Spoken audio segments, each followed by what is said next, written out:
American 11, are you trying to call? The cockpit is not answering their phone. Our number 1 has been staffed and our 5 has been staffed. Hey, I'm going to call from Washington. I have a situation with American 11, a possible hijack. What's going on, Betty? The aircraft is erratic again. Problem, very erratic.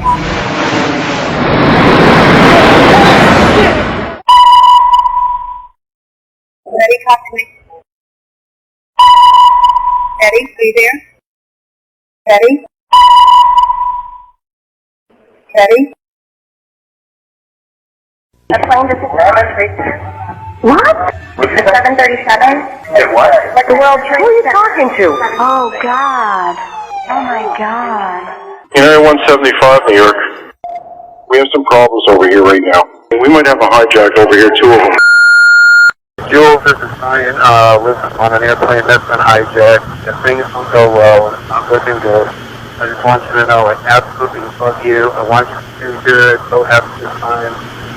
Same to my parents and everybody. And I just totally love you. And I'll see you later. Bye, Dave.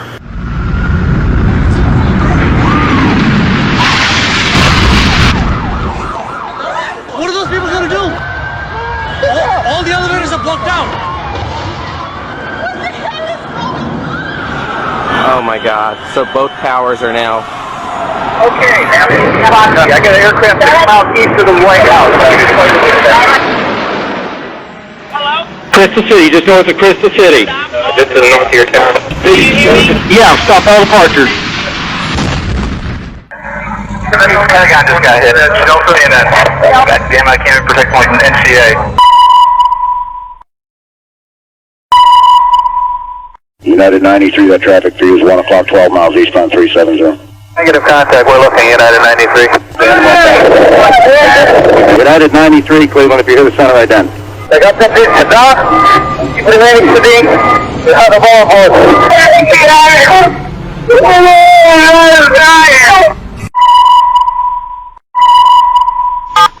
Tuesday, 9:47 a.m. Hi, baby. Baby, you have to listen to me carefully.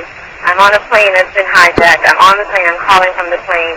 I want to tell you I love you. Please tell my children that I love them very much. And I'm so sorry, babe. I hope to be able to see your face again, baby. I love you. Bye. We're 56865. We have, I believe it is a Boeing 757. Can you see him up there, sir? That's confirmed. It looks like he's rocking his wings. Roger. He's rocking back and forth. We're 56865. I advise you stay away from that aircraft. Go north as fast as you can. United 93, have you got information on that yet? Yeah, he's down. He's down? Yes. When did he land? He did not land. Oh, he's down? Yeah, Down? somewhere up northeast of Camp David. Sean, it's me. I just want to let you know I love you, and I'm stuck in this building in New York. There's lots of smoke, and I just wanted you to know that I love you always. At number 2 World Trade Center, right. Lady was stewardess in the walking. We're not ready to die, but it's getting bad.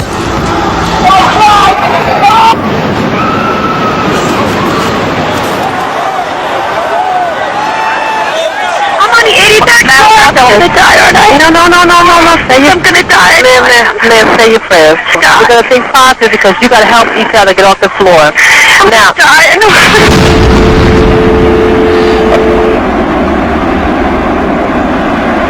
New type of war. That's what it is.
time.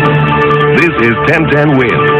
You give us 22 minutes, we'll give you the world. Good morning. 64 degrees at 8 o'clock. It's Tuesday, September 11th. I'm Lee Harris. Here's you know, what's at happening 15, you're just kind of, I don't know, having fun, hanging out with your friends, not really giving a care about anything in the world. Honestly, the biggest thing that I was concerned about as a 12, 13-year-old was winning all my Harlem Shake battles. That was one of the greatest summers ever. Hola Jovito and H to the Izzo came out.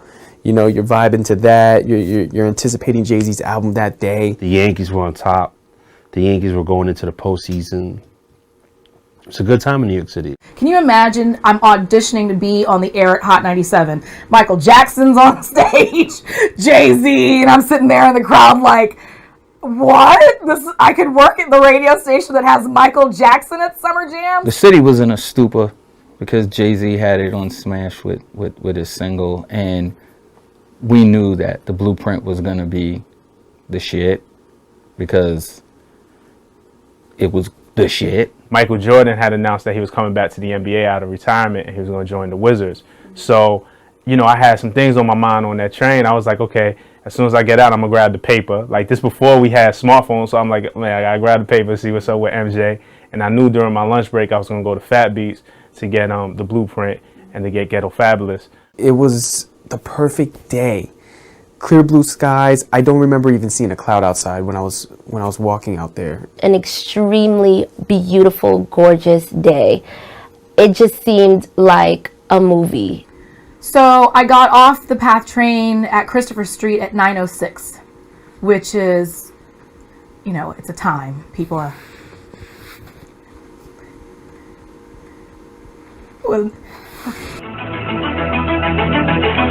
This just into our newsroom. A plane has crashed into the World Trade Center. Let's get this live update from 1010 Wins correspondent. In 2001, I was in 5th grade still, so I was not old enough to understand what was going on, but old enough to be scared. I heard. I mean, that bang was unforgettable. I heard it. Like, it sounded thunderous. I mean, it was shocking for everybody. It kind of rattled all of us. I was in Brooklyn in front of my TV in my bedroom, bugging. Once the plane hit the Pentagon, we were surrounded by 2 Air Force bases, Andrews Air Force and Bowling. So the jets, took off real fast from the airport, and it shook the entire school. So the minute the airplane shook the entire school, everyone in the class just ran out into the hallway, screaming, crying, not knowing what was going on. It sounded like 2 fighter jets just racing over the roof. The end of second block was when the second plane hit the tower, and we actually saw it outside of our window at school. The hallway started going crazy, like kids started running through the hallways, they were crying. A lot of students, their parents worked at the World Trade Center or near the World Trade Center. When I walked into the on-air studio, I could tell it was chaos. My boss, Tracy, was in there. Her assistant was in there. And she looked at me. I'd only known her a week. But she looked at me like she needed help. And then when you got to your neighbors, it was, oh my God, I can't believe this is happening. But you're not grasping it until you're really thinking, wait a minute, that's a whole building of 100 floors. It really hit us when one of my classmates had his heads down, and we were like, yo, what's wrong? He was like, my mom works at the World Trade Center. And that's when it became real to us, because we actually knew somebody that was affected by this. You know, I took her to the counselor, and I remember her saying and shaking and saying, my father works there, my father works there, my father works there. This girl in our class, she got a phone call, and she ran into another room because it was like a big studio type classroom. She went into another room, and then she comes out crying and said she got to go, grabbed her bag, and ran out the room. So we're just looking around like, the call was from her dad, who was actually at the World Trade Center in the tower. So, you know, people don't realize people live with Hot 97. Do you know what I'm saying? So for them to turn on the box and hear an unfamiliar voice, I was worried. I felt inadequate. I was hoping that, first of all, could say the things that could calm everyone, relax everyone, but then also give the right information, give updates on how Ange was. You know, eventually she called in to let us know she was okay. People worried about that. When you go to New York, that's what you know, the Twin Towers. That's all you know. And then everything else falls into place. So now I'm looking at the two biggest buildings that we relate to New York City. One of them is on fire, right? So now we're just like, what, why, and what, and who, and where, and when, and how. And then it just, all this other stuff starts happening. You know, second one gets hit. And like, we're watching this unfold, and it's just like, do you cry? Are you angry? Like, where do you direct this energy to? Smell was just like... The smell of burning that came from those towers lasted easily a year and a half, probably longer. You would come down here and you would smell it every day. Constant reminder, every day. The smoke went on for at least 6 months. Remember the cloud that I was telling you about was there every day.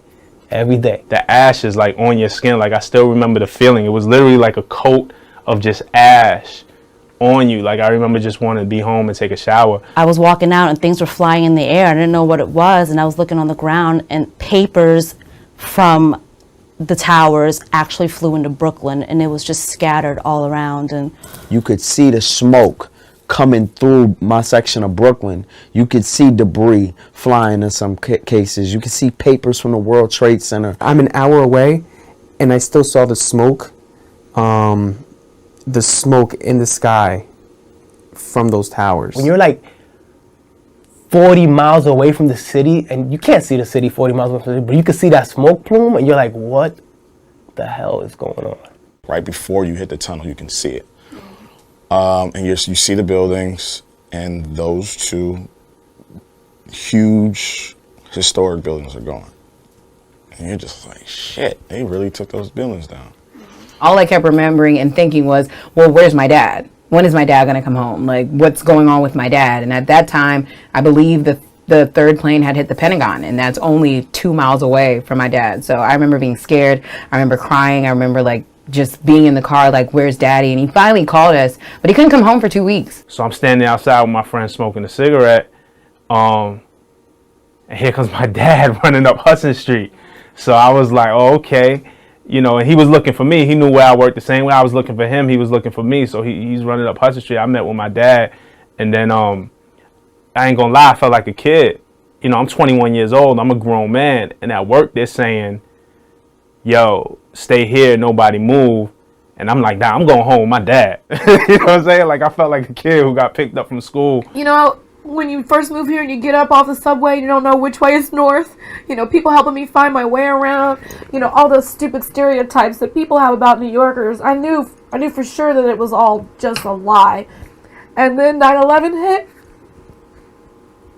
And like, that's when the true heart, man. You could sit on the train and you could look at somebody and you wouldn't have to say anything. And you knew that you guys are all going through the same mess. And people were helping each other, like, no matter what kind of race was, it was just a sense of just helping New York City, being proud of New York, and just helping, being part of the U.S. You need help crossing the street, you need help moving your bags. It was just more of that at that time. I think 15 years later, what's whatever going on now in the country, courage has to be the biggest thing. What made the most impact on me, I think it would have to be the resilience of the country that I live in. You know, music is never going to go away, and that's cool. So it's going to be there. And hip-hop's never going to go away. It's a culture. But this country that I live in could have been defeated. And the resilience says, no, we're not going to be defeated. We're going to live. We're going to live strong. We're going to get better because we recognize the things that could go wrong. So you treat life a little different.